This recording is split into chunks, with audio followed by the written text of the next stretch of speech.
Good morning, I'm Angelo Castro III. I'm Angela, and we are the Castros. And it's the day after what happened yesterday. Yes. It was a shock to everyone. Although we expected na may ulan, may bagyo, because si Karina dumaan, hindi naman naglandfall. Hindi naglandfall. Pero may hinatak siyang habagat. So at 3 a.m., I think Wednesday, nagsimula umulan all across the metro NCR, and then it brought in a lot of floods. Marikina River umangat, di ba? A lot of people are saying parang kulang ata sa announcement. Pero if you will go back dun sa mga announcement naman ng Pag-asa, to be fair, may mga nilagay din naman sila dun ng mga intense What happened, heavy rains, ganyan. Yung bugso kasi ng ulan, which caused a lot of floods, happened at 3 a.m. And at that point, kahit press con ang Pag-asa, ang daming tulog na at that time. So, hindi may inform yung mga tao. Kaya nung naggising tayo ng 6 a.m., nagulat na lang lahat. Yes. And then, meron din tayong mga alerts sa telepono natin, yung NDRRMC. Pero yun ay real time. Yeah. Diba? As it happens. Yeah.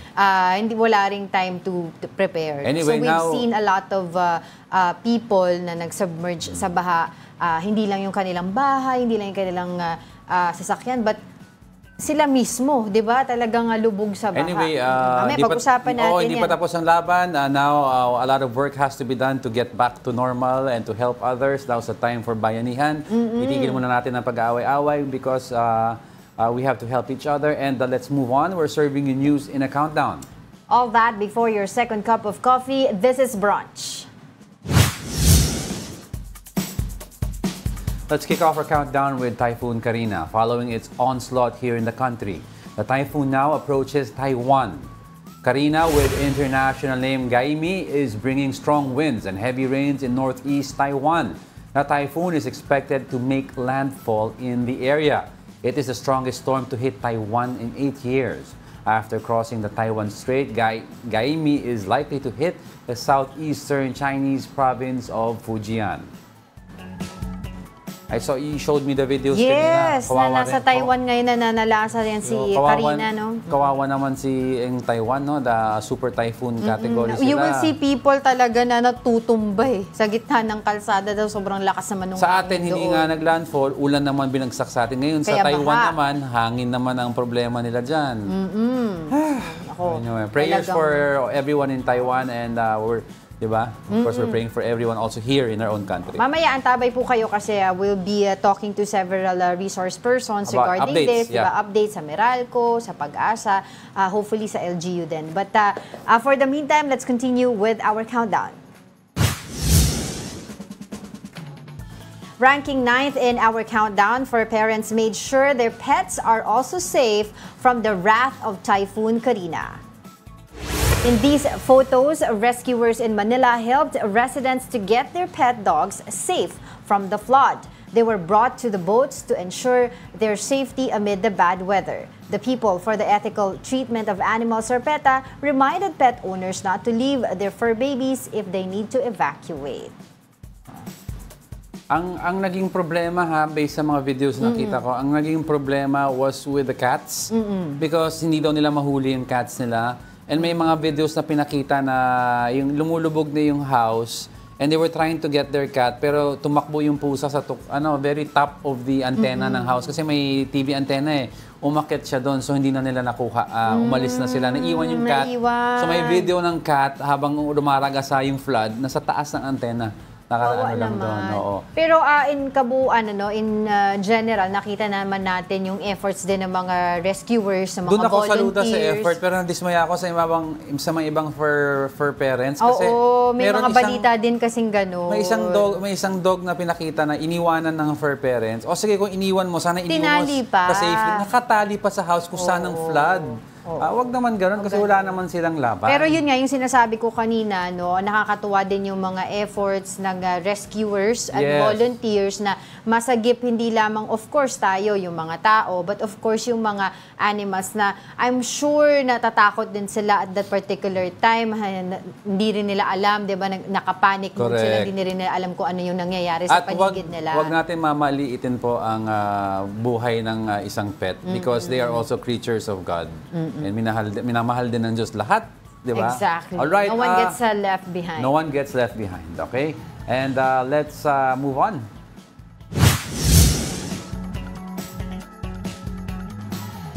Let us now get the latest on Typhoon Karina and Habagat. Pag-asa weather forecaster Samuel Duran is on the line. Samuel, good morning. Thank you for joining us here on Brunch. Yes, po, good morning din po sa inyong lahat, and update po natin sa ating pong binabantayang bagyo. Si Typhoon Karina po ay lumabas na or nag-exit na po ng ating Philippine Area of Responsibility, and as of now, it was estimated at 465 kilometers north of Itbayat, Batanes, or around the vicinity of Renshaw County, Taiwan, and then with maximum sustained winds of 150 kilometers per hour and gustiness of 250 kilometers per hour. So as of now, signal number 1 na lang po dito sa may Batanes, and the southwest monsoon is still enhanced by the Typhoon Karina, and we are still expecting Metro Manila, Ilocos Region, Abra, Apayao, Benguet, Zambales, Bataan, Pampanga, Bulacan, and Occidental Mindoro will still have monsoon rains. However, the rest of Cordillera and the rest of Calabarzon, Tarlac, and Nueva Ecija will have occasional rains. So, Sorry. sige, go ahead. Na ako, sorry.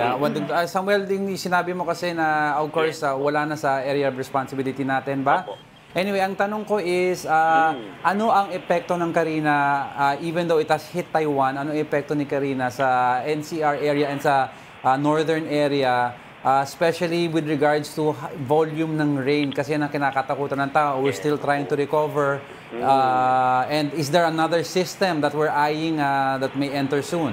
Yes, opo. So yung effect pa rin po niya, yung habagat pa rin, no? Yung intensification pa rin ng habagat. However, yung yung axis ng habagat as of now is moving northward. So sa ngayon halos nandito sa may bandang Tarlac, Pampanga, Zambales, Bataan. So halos nasa Region 3, no?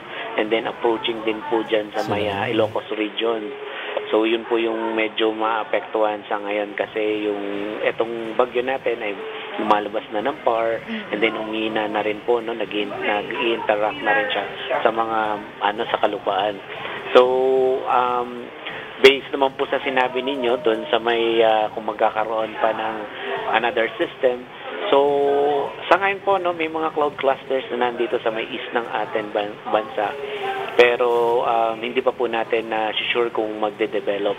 Although sa mga models, kasi alam ko open source naman to, no, nabu-view ng mga tao, may mga nakikitang development, pero sa ngayon po hindi pa po natin masabi sa po. Pero Samuel, it's safe to say, or talagang sabihin na natin na makaka-expect tayo ng mga pag-ulan pa rin within the next couple of days, pero hindi na ganung kalakas as nitong previous days. Tama ba? Opo. Halos kung magkaroon man ng paulan, lalo na po dito sa Metro Manila, no, kung magkaroon man ng paulan, hindi na po katulad nung kahapon. So yung pong shift ng malalakas na ulan, possible po na nabanggit natin sa eastern portion na ng Central Luzon and halos dyan sa may Ilocos region na. Yes, go ahead. Oo, kasi pinagkukumpara po, Samuel, itong Karina at nakasama nga itong habagat rains doon sa nangyari rin sa Ondoy. Being an expert on this, can you explain to us kung dapat bang ikumpara itong Karina na to na may kasamang habagat dito sa nangyari naman noon sa Ondoy? Opo, nung Ondoy talaga, special case po talaga yan, no? Kasi po yung Ondoy, ano po siya, yung bagyo at yung habagat ang nakapinsala sa atin.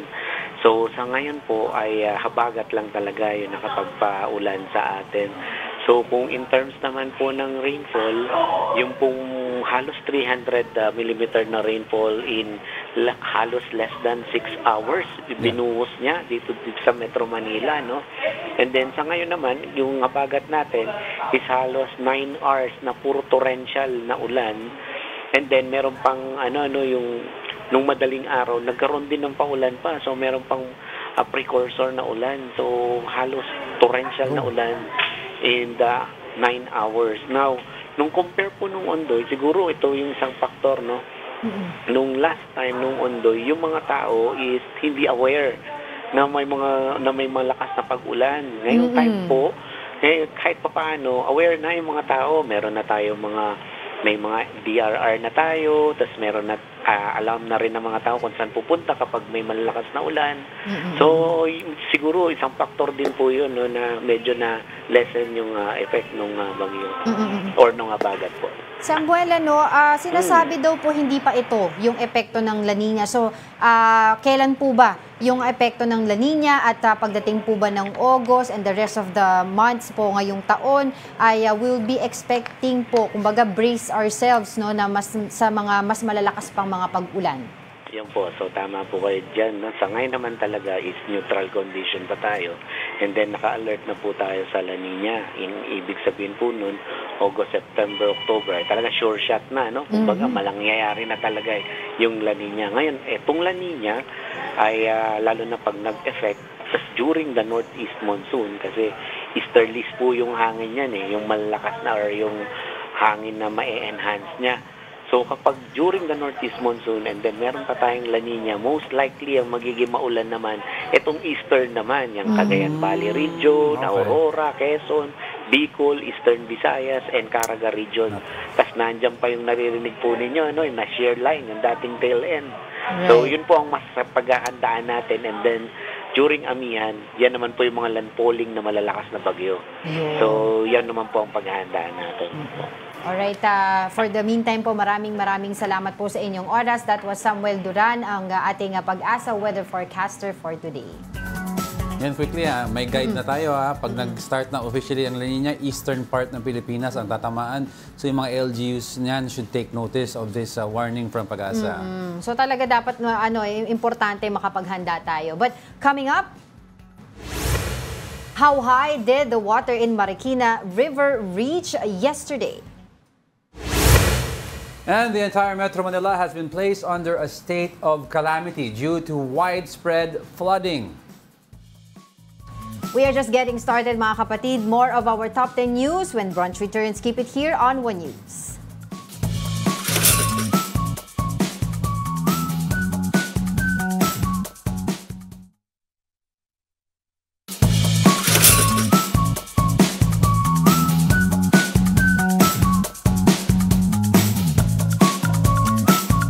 Good morning. You're still watching Brunch here on One News. Makulimlim pa rin ang ating panahon today. And of course, we would like to greet our regular viewers. Kamusta po kayo lahat after ng matinding pagbaha, pag-ulan kahapon? Ayan po sila Ralph Domingo, si Sampo Comango, si Jerome, si Gary Field. Was saying ang dami daw updates sa reels ng Facebook and TikTok on the floods. Grabe daw talaga ngayon. Virtual hugs daw for all of us from Ralph Domingo for staying on air. Si Christian Clark Uy and Mark Santiago, Alex Fuentes, Gary Co, Oscar, Gina Villa, yan ang mga isa Of course, I hope they are all safe and doing well, and sana hindi nasira yung mga houses nila. But of course, we're going to move on. Madami tayong pag-uusapan. On our 7th spot is the power interruptions caused by Typhoon Karina. Around 23,000 Meralco customers are still experiencing power outage today. Majority of these customers are in Metro Manila, while almost 13,000 affected customers are in Bulacan Province and Calabarzon region. Meralco is still restoring the electricity of these affected areas. The company also urged its customers to practice public safety measures when using electrical devices and appliances. Meralco and One News under Signal are part of the MVP group of companies. Now, to get the latest from this, we have Meralco spokesperson Joe Zaldariaga. Good morning, sir. Yeah, good morning sa inyo dyan sa TV5. Magandang umaga po. Yes, Sir Joe.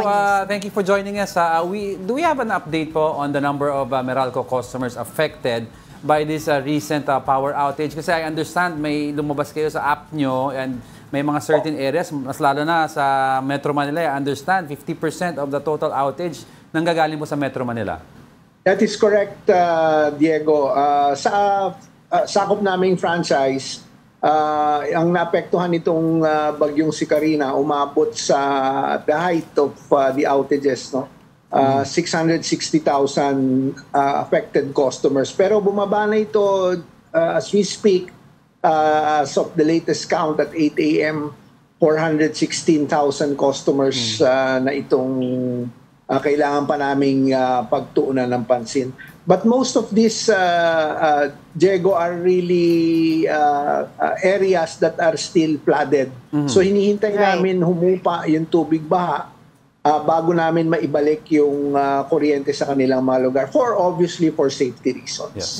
Kasi there were also areas po na nagre-request po, nakita po natin sa mga report yesterday and sa mga social media posts, mga nakikita po, nire-report po nila na sana daw po masara muna yung electricity supply nila because yung area po nila ay really submerged sa baha and to the point na sila po ay nakastay na sa kanilang mga bubong. Natugunan na po ba ito, sir?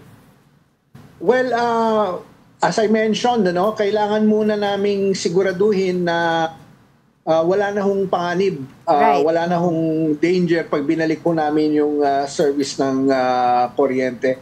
Kasi dun ho sa outage total dito na naranasan natin sa ngayon, more than half, actually almost 3/4 are customers that are still experiencing flooding sa kanilang mga lugar, no?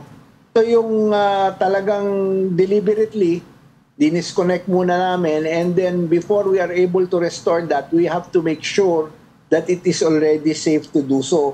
Yung remaining customers naman are yung mga affected ng tinatawag na trouble o localized trouble. For example, yung mga tinamaan yung mga linya ng puno o ng mga foreign objects, na-damage yung transformer, medyo may na-compromise yung poste. So, mas marami pa rin talaga yung affected ng pagbaha. Yes, Sir Joe, kasi may mga unverified reports that came in also all across social media na in certain areas like I think it was Araneta Avenue, also in Manila, na at the height QC. Of the and QC also at the height of the flood, nakikita yung mga kontador o yung mga ibang transformer usok. So parang sinasabi nila live pa daw ang kuryente. Possible po ba yon, Sir Joe? We need to assume na it is always live. Kaya nga sinasabi namin, lumayo kayo doon sa mga areas kung saan posibleng merong live electrical facility. Pero most of this naman, Diego, napapatay na natin. No? Okay. But just in case, at the next time another heavy flooding happens or occurs in our areas, unang-una, wag na ho tayo lumabas ng bahay. Kung tayo naman caught in that situation, let's look for safer ground. Layuan po yung mga facilities po ng Meralco, lalo yung mga poste natin, sapagkat let's always assume na merong kaakibat na danger yan. But rest assured, meron kaming information and feedback na natatanggap both from the public and our own assessment doon sa mga lugar na kailangan namin muna patayan ng ilaw. Kaya namin ginawa yun. And as we speak, hinihintay na lang natin yung iba pa mga rest of the areas na humupa yung baha bago natin i-restore yung service. But with the caveat that we will only do so pag safe na po ibalik yung serbisyo ng kuryente. Safety first po on the part of Meralco. Thank you so much for those reminders. In the meantime, thank you so much, Meralco spokesperson, Joe Zaldariaga. Thank you so much. Thank you. Hindi na lang muna. Antay-antay lang dahil hanggat hindi nahuhupa yung baha, hindi yan maayos ng ating mga kaibigan na from Meralco. Okay, let's move on. Madami pa tayong reports coming in.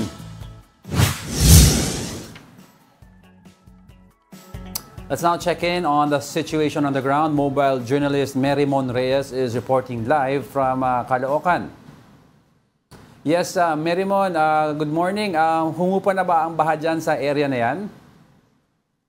Actually, Angela, mula Maynila hanggang sa pagbiyahe natin papunta dito sa Caloocan, siguro konting quick lang din tayo. Espanya Boulevard, passable na doon, wala na rin masyadong pagbaha. Siguro sa ilan na lang na mga lugar na medyo pababa. Pero dito naman sa Caloocan, ang mga nadaanan kasi natin dito ay C3, possible na wala na rin doong baha, pati sa C5. Even ang NLEX Expressway, possible na rin ito. Siguro depende na lang talaga sa mga exit. Kaya para sa ating mga motorista dyan, maganda rin na alamin muna nila para masiguro nila na safe yung kanilang mga biyahe. Marcela Street sa Caloocan, okay din. Wala na rin pagbaha. Ang nakita nga lang natin dito, marami pa rin ang mga nakaangat na mga motor, mga tricycle, mga e-trike. Pero bukas naman karamihan na ngayon sa mga establishmento, mga palengke, mga repair shops para sa mga nasira nga natin mga sasakyan. Bukod dito, C3 yun nga, possible. P. De La Cruz, normal na rin ang sitwasyon doon. P. Gonzales, Zaparte, okay na rin ang sitwasyon dito. Bagong silang phase 5, nakita din natin ito, wala na rin doong mga baha. Yun nga lang, ilan sa mga nakausap din kasi natin dito, ang concern nila doon sa ibang area malapit sa creek. Dito nga sa Caloocan, pati somewhere in dagat-dagatan, na ang concern naman doon, di raw yung baha, kundi yung mga patong-patong ngayon na kumbaga umaangat ngayon ng mga putik dahil nga doon sa patuloy na pagbuhos ng ulan. Plus, yung mga tinangay nga raw na mga yero na nagsisilbing bubong ng ilan sa mga bahay dito nga sa Caloocan. Pero nakasituate tayo dito sa Camarindi Elementary School. Ito yung nagsisilbing evacuation center dito sa Caloocan. So ito yung mga foldable tents nila. Nasa 100 families plus yung kayang i-accommodate ng lugar na to. So dito sa gitna, wala nang nakapwesto kasi nga ibang mga pamilya nag-pull out na raw para nga mabalikan yung kanilang mga tahanan. Pero kung sakali man na lumakas pa ulit ang ulan, marami pang nakaredy na foldable tents. Plus ngayon, meron kasi mga pinapamigay dito sa supply ng mga pagkain. Meron din mga medicine at vitamins para sa mga bata, matanda, mga pagkain. Meron din dito. Plus, ibang mga donated na damit, kompletong araw dito. Kaya sabi ng ilang mga nakausap natin, wala raw silang kailangan dito masyado nahahanapin pa dahil busog na nga raw sila. Meron silang mga damit na magagamit, maayos sa mga palikuran dito sa lugar na to. May mga gamot din sila dito. At halo-halo nga yung mga volunteers na nakita natin dito. Iba't iba nga, meron nga mga riders na nag-volunteer na nagtutulungan dito. Meron mga barangay healthcare workers, barangay volunteers, pati ang mga nagagaling sa lokal na pamahalaan ng Caloocan. Angela. Marymon, do we have data na or information doon sa number of, kung meron man, hindi naman natin hinihiling yan, pero we would just like to know yung information, number of injured residents or victims, at saka or kung may casualty dyan sa Caloocan? Ang pinaka-nakalaman muna natin kasi nakausap natin yung mga nandito. Ang nasabi pa lang kasi nila base sa mga naging experience ng mga evacuees dito, ang pinakamarami daw na damage ay doon nga malapit sa creek area. Pero wala tayong numero na nakuha eh. Ang concern kasi nila dito base sa mga nakausap natin, mabilis na umapaw nga yung mga creek dahil sa tuloy-tuloy na pagbuhos ng ulan. So kahapon pa lang daw ng umaga, dahil tuloy-tuloy yung pag-ulan, umalis na rin daw karamihan doon malapit sa mga creek at dito nga sila na malagi. Pero ngayon na mga nag-pull out na ang karamihan, titingnan natin mamaya-maya kaunti kasi tuloy-tuloy pa rin yung pagbuhos ng ulan kung may mga pupunta pa dito o may mga babalik. Pero bukod doon, wala pa tayong ibang detalye, wala pa tayong ibang datos tungkol nga dito kung may damages na nagawa. Ito nga ang mga pag-ulan dala ng bagyong Karina. Oo, nasabi mo nag-pull out na ibig sabihin sila ay bumalik na sa kanilang mga bahay. Tama ba?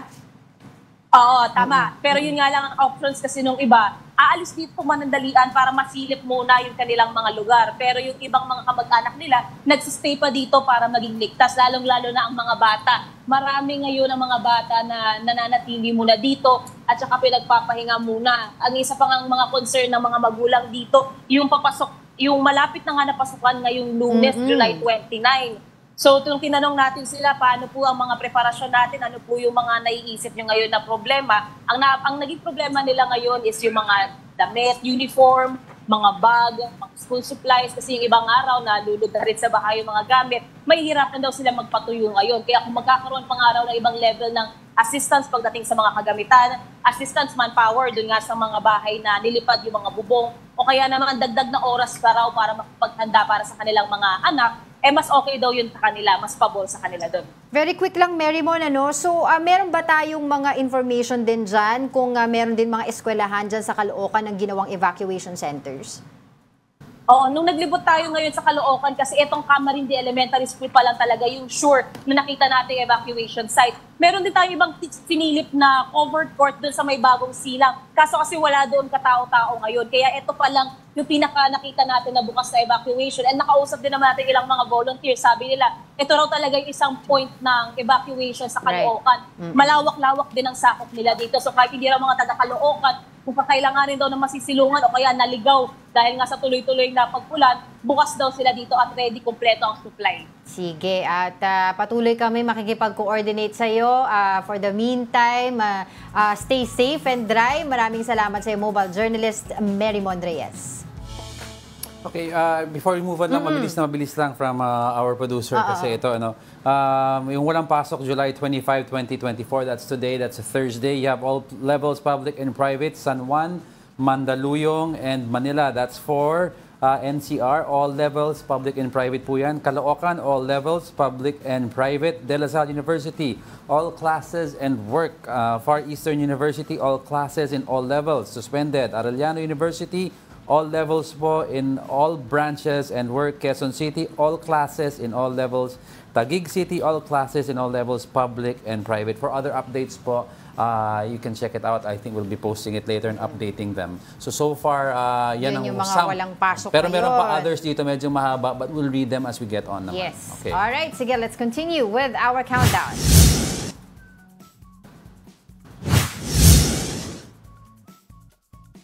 On our fifth spot, some dams in Luzon released water due to the heavy rainfall caused by Typhoon Karina. 3 spillways were opened in Ipo Dam in Norzagaray, Bulacan, while 1 gate was opened in Binga Dam in Benguet. La Mesa Dam also overflowed due to the heavy rain. Residents living near the dam were told to evacuate already. Kapag umabot na siya sa 80.15 meters na water level, yung sobra dun, yun yung itatapon niya. Which is delikado nga naman. Dahil may mga pag-ulan pa rin, and then sasamahan mo pa ng pag-apaw ng La Mesa Dam. So, mas malala yung magiging sitwasyon downstream ng La Mesa Dam.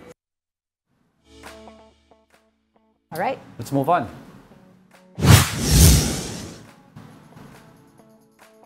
Several areas outside Metro Manila have also declared a state of emergency due to floods. Areas outside Metro Manila were not spared by the wrath of Typhoon Karina and Habagat. Cavite City implemented a forced evacuation in 5 coastal barangays. Almost 2,000 families were transferred to higher areas. Due to heavy rains, flooding, and high tide, the city has been placed under a state of calamity. Na mas importante maging ligtas ang kanilang pamilya kaysa na siguraduhin nilang protektahan ng kanilang mga bahay. Sa ngayon, ang buhay ng tao ang ating mas pinahahalagahan. Nearby province Batangas has also declared a state of calamity due to widespread flooding. In Laguna, a wall of a subdivision in San Pedro fell down due to the flood waters. Sinisisi ng mga nakatira, mga residente roon, yung pagtayo ng warehouse dun sa kabila. Nakita ko nga kanina, inikot ko, nakita ko talaga yung dating tinuturo nilang dinadaanan ng tubig na tinambakan na ng mga debris. Kaya yung tubig, buwan na ng ibang dadaanan. Some vehicles were seen being swept away as flood waters raged through the houses. In Barangay San Antonio, around 10 families were evacuated.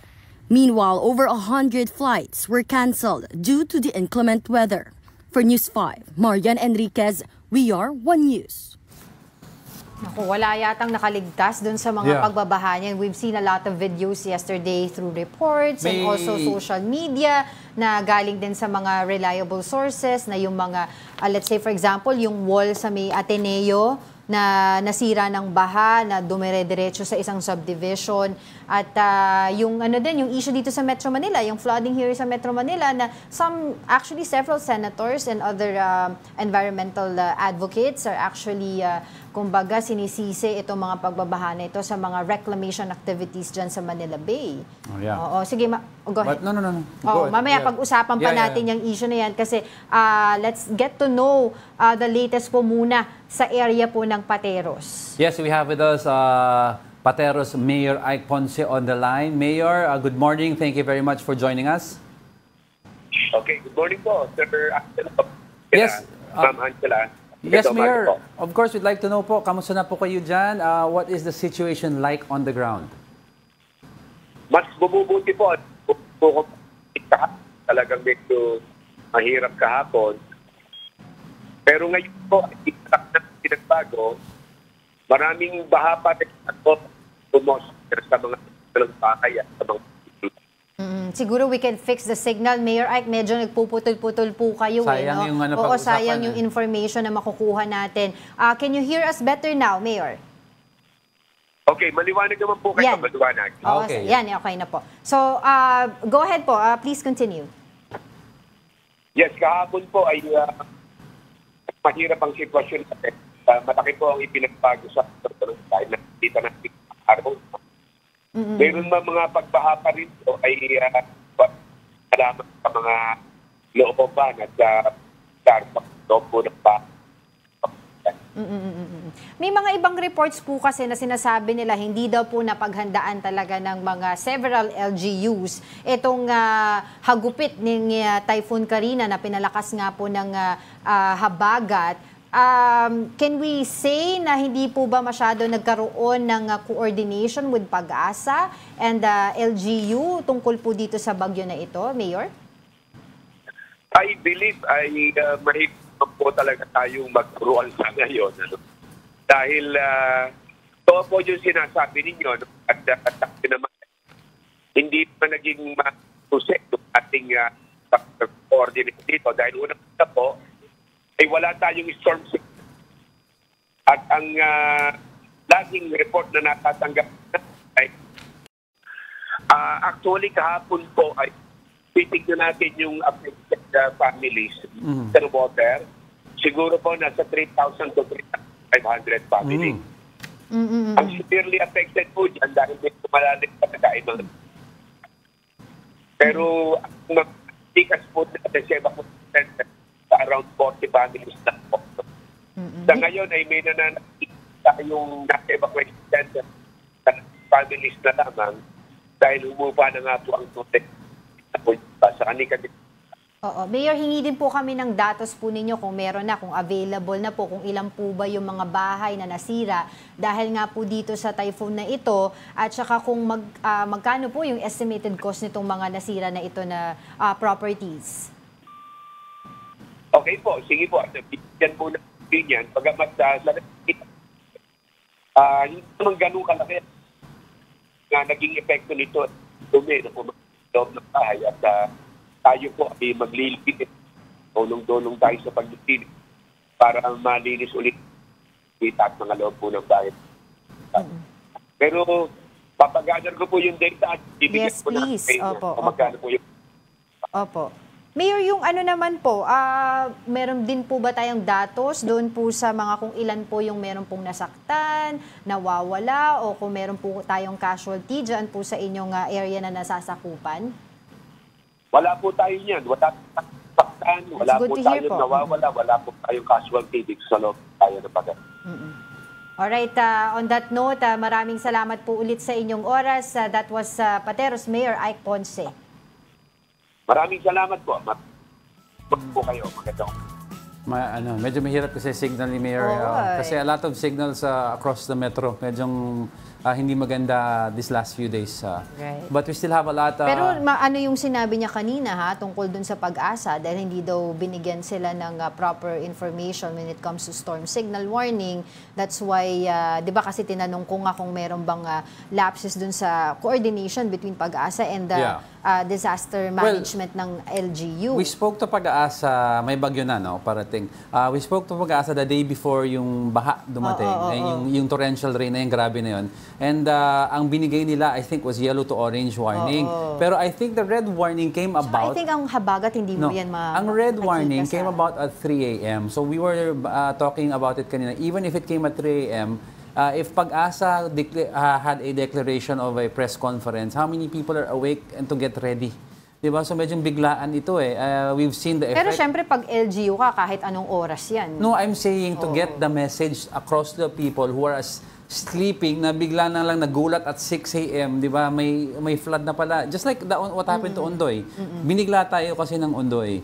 But we have to, in moving forward, we have to review our system sa rainfall warning and take it seriously like yung storm signal. Because there are systems, color systems in place, but so far, ang pinapansin ng kasi ng tao, yung signal number 1, 2, 3, 4. Dapat we should find a way to make it easier to read the rainfall warnings, yung yellow, orange, and red, di ba? Alright, sige, let's continue with our countdown.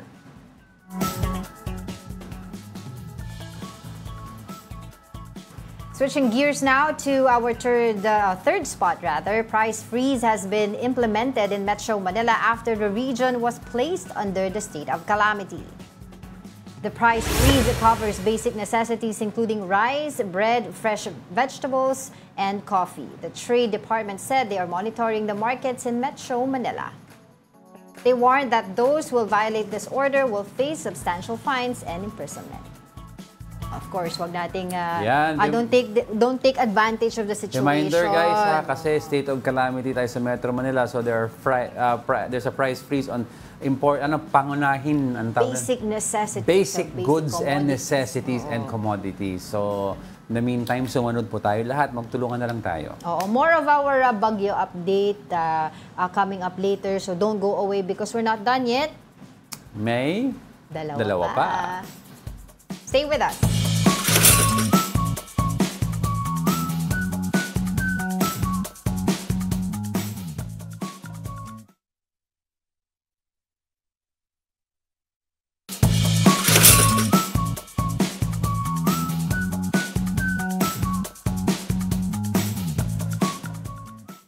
Welcome back. You're still watching Brunch here on One News, and we're still going to have updates about what happened, yung Karina that brought in the habagat, and about all the flooding that happened in and around the metro. Kasi nga, pinag-uusapan din natin kanina yung sinisisi ng ibang several senators sa at saka yung mga environmental advocates, yung mga pagbaha dito sa Metro Manila. So, mostly doon sa reclamation projects sa Manila Bay.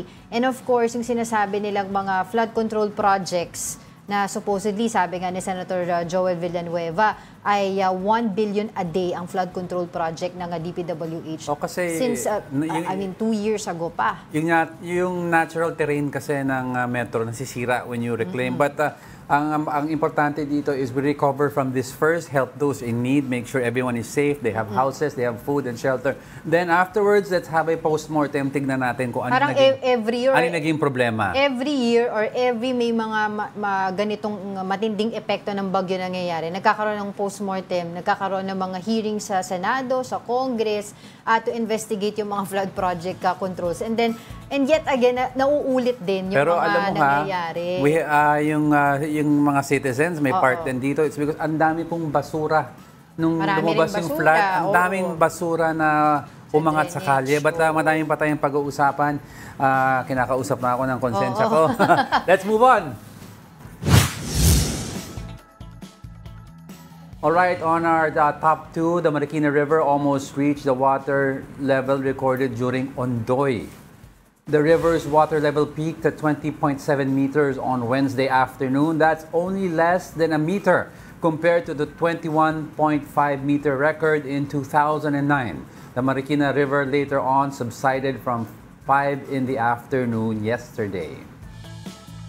Now let's get updates from local government units. We have with us Marikina Mayor Marcy Chudoro on the line. Mayor Marcy, thank you very much for joining us. Thank you. Yes, Mayor. Kamusta na po ang water level natin po dyan sa Marikina? 15.3. Nasa first alarm level tayo. And we're hoping that it will further decrease the level. Right. Dahil tumigil naman yung pag-ulan and we were able to widen and deepen the river, so the current is fast. So nakikita natin na we have a good drainage system. Right. Kamusta naman po yung mga baha po sa kalsada po ng Marikina? Humupa na po ba? Passable na po ba yung mga majority of the roads there? Nawala na yung baha. We're clearing the debris. I would like to announce to the public itong dati kahapon Tumana Bridge. Ngayon ay possible na at least one lane. And what we're doing now is that we're asking people who park their car along the bridge to remove it and to transfer parking to another place. So para maging fully passable na itong Tumana Bridge. Yeah, gusto ko rin sabihin that there were some questions earlier. If we were able to save the rescuers whose boat capsized yesterday, parang ninyo. O, kanina, ngayon lang, nakumpirma natin na yung 14 na sakay ng bangkang tumaob sa Barangay Santo Niño along Marikina River ay ligtas na at It's good to hear. Nakabalik na sa kanilang mga tahanan. Doon ay rescuer natin, 4 ay volunteer rescuers at yung 8 doon, including a 10-year-old kid or child, ay ligtas lahat. Yes, That's good to since hear. Mayor, nabanggit nyo na rin po na naligtas sila, I'd like to ask, kamusta naman po yung ibang citizens po ng Marikina? Meron po bang napapaulat na missing? Because I understand it's still too early to assess, but pero mayroon reports po ba na mga missing? Verify namin on the ground. Talagang mahirap talagang sabihin lang eh. Yes. Mga anecdotal reports lang eh. Mga sinabi ng kapitbahay, narinig. Halimbawa, sinabi sa akin kaninang umaga, around 6 in the morning, meron daw casualties sa isang area na nalunod. So, binerify namin ngayon, hanggang ngayon, hindi namin makita yung bahay, hindi rin namin makita kung nasaan yung tao, sinasabi nila, no? Pero we're every possibility, every report, we're verifying. Ngayon, ang isang challenge talaga, we're distributing doxycycline for leptospirosis to our residents na lumusong sa baha, no? Ito ngayon, narito ko along Farmers 1 in Barangay Tumana. Makikita mo, nakakalungkot makita yung mga kama nila, yung mga refrigerator, yung mga gamit, appliances, sira. Hindi na nila papakinabangan. Talaga yung impact nitong bagyo is not only physical, more importantly, yung economic eh. Right. Economical na apektuhan yung individual family. Right. Pangalawa, moral and psychological. Kaya we're bringing in a social worker to do debriefing for especially those ng mga bata, elderly, yung mga vulnerable. Mayor, oo nga po, no, kasi may mga reports din po na sinasabi hindi daw po kaagad talagang nakapaghanda ang mga LGU dahil hindi din po nila alam po masyado yung, kumbaga, yung hagupit pala nitong Typhoon Karina na may na-enhance pa nga po ng habagat. Can we say po na meron pong konting miscommunication pagdating po sa coordination with Pag-asa and yung disaster management ng LGU? On your part po, at the outset, Mayor.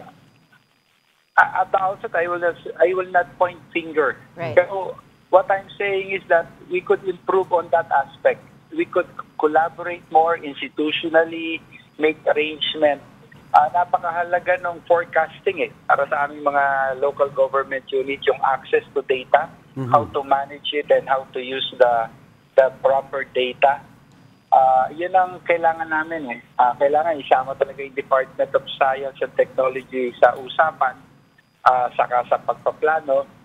Even sa mga engineering design ng mga drainage system natin with the new normal, nakikita natin na iba na yung pagbuhos ng ulan ngayon. Yes. Walang bagyo, habagat lang, pero binabahan tayo. Right. Yes, lastly po, Mayor, we'd like to ask, kamusta na po yung mga lagay ng evacuees and ano po ang nakikita nyong primary need nila right now? Because of course, aside from leptospirosis, baka may iba pang sakit na pwedeng kumalat. Totoo yan. Dumami yung admission namin sa mga hospital namin Kaya nga, nagko-coordinate ako sa Department of Social Welfare and Development ngayon para matulungan yung mga nasa hospital. Lalo na yung may mga sakit na maluha.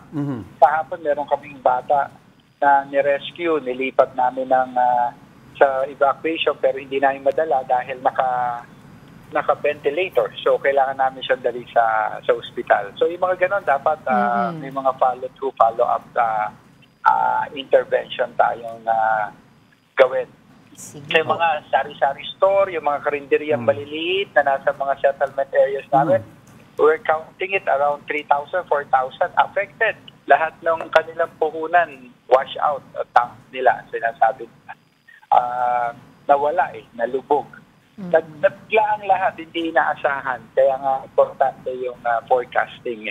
Right, We totally agree with that. And Mayor, of course, we'd like to keep in touch these next few days on how we could all help each other. But for the meantime, thank you very much, Marikina Mayor Marcia Chodoro, for joining us.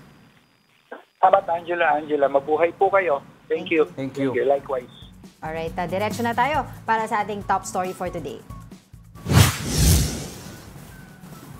Our top story for today is Metro Manila. The National Capital Region is now under state of calamity due to the onslaught of Typhoon Karina. Here's the report. A car was swept away to a creek because of the flood in Quezon City yesterday. Its headlights were on. The driver is still inside the submerged car. Rescuers immediately went to the car and saved the man. Meanwhile, in Malabon, the flood entered the ground floor of residential houses. A pregnant woman was also rescued in the middle of the flood. Because of the heavy impact caused by Typhoon Karina and the southwest monsoon or Habagat, Metro Manila was declared under state of calamity. Yung pagdeklara ng state of calamity, it's also to access funds para makapag-access na sila ng funds kasi nauubos na yung kanilang emergency na reserve, kukuha sila sa national. Interior Secretary Benhur Abalos reported that 80% of houses in Malabon and 60% in Navotas and Valenzuela are submerged in flood. Ito po ay dahil yung kanilang flood control ay na-damage po, na tinamaan ng isang ship. So it exacerbated, tapos nagkaroon pa ho tayo ng tubig po ngayon. All classes and work in public offices are still suspended today. Based on the latest report of the National Disaster Risk Reduction Management Council, or NDRRMC, 8 people died because of the joint forces of Typhoons Karina and Butchoy and the southwest monsoon. Meanwhile, 2 individuals were injured while 1 remains missing. Yun. Pero gusto ko lang din i-point out yung mga bayanihan din naman, no? Sa gitna nitong nangyaring pagbaha, 'di ba? Pag-ulan na nadala nga ng Typhoon Karina, ay nakita natin yung ibang mga malls, 'di ba, nag-offer ng mga free parking. Free parking. Yeah. Pwede ring maki-charge sa kanila, charging stations, and we also saw several offices, schools opening up their premises, 'di ba, their buildings, their offices to the people who are in need. And also we saw different actually yung mga private entities, yung mga nasa subdivision, 'di ba, housing yung mga evacuees sa kanilang mga covered basketball court, 'di ba? So nakita natin yung bayanihan. And I'd like to shout out also yung, of course, when we were preparing also for after yung news natin, we were preparing, 'di ba, na-experience ko first-hand yung bayanihan, yung mga random people aside from the employees helping us load up some stuff sa car, 'di ba, helping out. So talagang lumalabas talaga ang spirit ng bayanihan when it's needed the most, and nakakatuwa yan. Oo. Okay, sige, tapos mamaya kasi kakausapin din natin yung iba pa na tawag dito from OCD. OCD para nga mabigyan pa tayo ng iba pang update tungkol nga dito sa bagyo, no, ng mga iniwang pinsala nitong Typhoon Karina na napa-enhance pa ng habagat. So stay with us dun sa mga iba pang mga details na kakailanganin para po mas malaman natin. So kamustahin din natin, Diego, yung mga kababayan natin ngayon na for sure sila ay naglilinis ng kanilang mga bahay, nag-iimis ng kanilang mga gamit dahil karamihan nga sa kanila ay pumasok yung tubig. And yung mga nasa evacuation centers pa rin until now na hindi na alam kung ano nangyari sa bahay nila. And as of I think last night or yesterday afternoon, may mga nakatira pang mga family sa top ng roof nila because fully submerged na yung bahay nila, 'di ba? And houses, there were certain houses na na-post sa social media na swept away by the flood, 'di ba? So we hope they are all fine. I hope na hindi tumaas ang casualty count. Oo nga because but we will get a clearer picture when all is settled, 'di ba? For the meantime, we should all focus on recovery and helping those who are in need. Tsaka na tayo mag-away-away, whatever our political beliefs are. let's put that aside. Oo, tsaka kanina nga, di ba, nakausap natin ng Pag-asa, we should brace ourselves for more or heavier impact nung sa mga iba pang mga, hindi naman sa nagkukos tayo ng panic, but it's better na rin, di ba, na ang tawag dito, na maging prepared tayo sa mga incoming mga bagyo. Dahil nga, I'm sure until the end of the year, maraming mga bagyo ang pupunta. Oo, and Pag-asa has made it clear na the La Nina will be affecting the eastern side of the country. No? So at least alam natin yung primary concern natin. But also, all LGUs should be ready. Because like what happened yesterday at 3 a.m., diba? Rumagasa bigla ang mga flood because of the strong rains na hindi tumigil. I mean, Pag-asa nyo na meron rain, pero not to a point na red warning na pala. Pagdating ng 3 o'clock, 4 o'clock, 5 o'clock onwards. Kasi sinasabi nga nila, kasi we've seen a lot of reports comparing this. Parang undoy na itong naranasan natin dito sa pag-ulan na to ng dulot nga ng Karina. And sinasabi naman ng mga weather specialist natin na parang it's not right naman daw na i-compare yung ondoy to Karina, because Karina is actually hindi nga daw to nag-landfall sa ating bansa, but talagang lumakas siya dahil nga sa habagat. Yeah. Diba? Unlike sa Ondoy na talagang super typhoon ang Ondoy, na talagang napakarami pong mga kababayan natin ang nasawi, maraming kababayan natin talaga ang napinsala nga dahil sa Ondoy na yan. But yun pa rin ang ating hiling, diba? Yung mapaayos natin nga itong mga flood control projects para, in the future naman, hindi na ganito kalala yung pinsala. Kasi if you will see all the reports, not just in social media, but of course dito sa atin, sa One News, sa 1PH, and the rest of our news management, makikita mo yung mga reports in different barangays na talagang hirap na hirap, yung mga bus na talagang lubog na. Nakita mo talaga. Tapos yung mga pasahero nasa taas ng bus, stranded doon, walang makapag-rescue sa kanila. That's why we are also commending, and of course, we are grateful for those volunteers para sa mga rescuers na talagang pumupunta dun sa mga iba't ibang mga barangay para ma-check kung mayroong mga gustong magpa-rescue. Kasi we also saw sa Facebook na may mga nagpapa-rescue na trap na sila sa kanilang bahay. Kasi even if na gusto mong pumunta doon, i-save yung family mo, how are you going to do that? So, andyan naman yung mga rescuers na tutulong doon sa mga kababayan natin na nasa lanta at trap doon sa kanilang mga bahay. Mr. Speaker, may I have the floor? Go ahead.